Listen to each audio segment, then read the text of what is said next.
Most church security plans fail before they even start. They rely on theoretical scenarios and complicated protocols that are nearly impossible for a volunteer team to maintain week after week.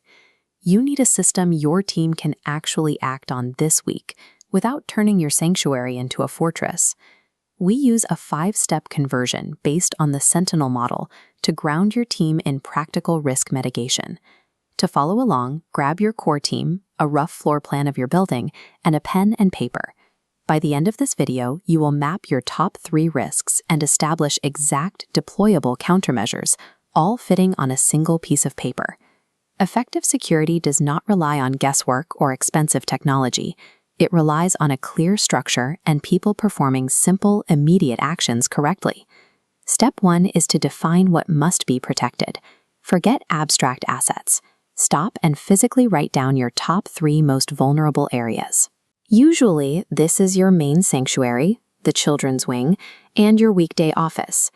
Once mapped, identify who is actually in them.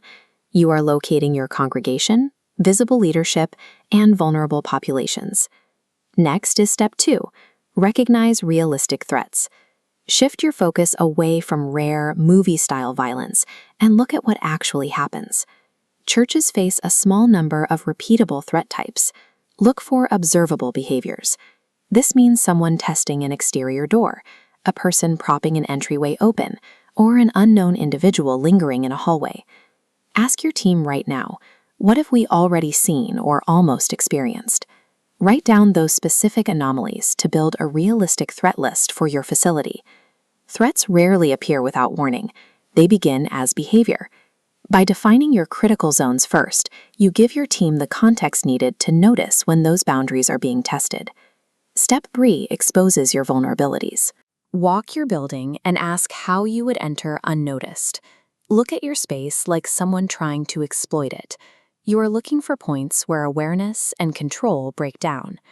Failures include unmonitored weekday entries, unlocked side doors, and staff working alone. Step 4. Prioritize the risks into 3 categories. High risk is a critical failure, an unsecured children's area, lack of controlled entry, or 0 monitors during service. Medium risk involves limited hallway awareness or poor communication. Low risk covers minor access inefficiencies. Look at your list and circle your top 3 high-risk vulnerabilities. Only 3. You cannot fix everything today. The goal is to match your realistic threats to your specific vulnerabilities. You don't engineer a solution for every possible scenario. You fix what will fail first under pressure. This brings us to step 5. Apply simple, disciplined countermeasures. This is where most plans fall apart by getting complicated. You need structure, not complexity. Deploy these core rules first. Control entry by designating exactly 1 primary unlocked entrance, while all others remain locked or monitored. Then assign posts or anchors. Keep someone stationed in the sanctuary, at the primary entry point, and always observing the children's area. Rule 3 limits movement through hold and flow. During a disturbance, only designated people flow to investigate. Everyone else must hold their post. Untrained teams abandon assigned areas. The rest of the team stays firmly planted to maintain critical zone coverage. Rule 4. Respond instantly to signals.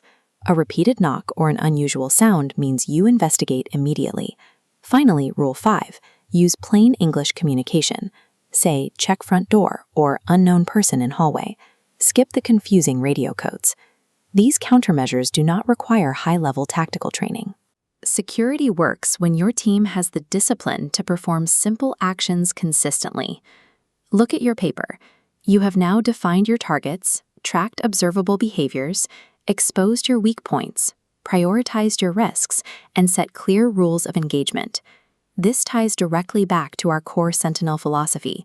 Security is not the absence of a threat. It is the speed at which reality becomes recognized. But recognition is useless without action, and that action must never result in breaking coverage. Take the notes you just wrote, type them up to finalize your 1-page field card, and brief your security team before the very next service. A highly disciplined team executing a simple plan is the ultimate shield for your congregation. Keep your eyes open, hold your posts, and stay vigilant.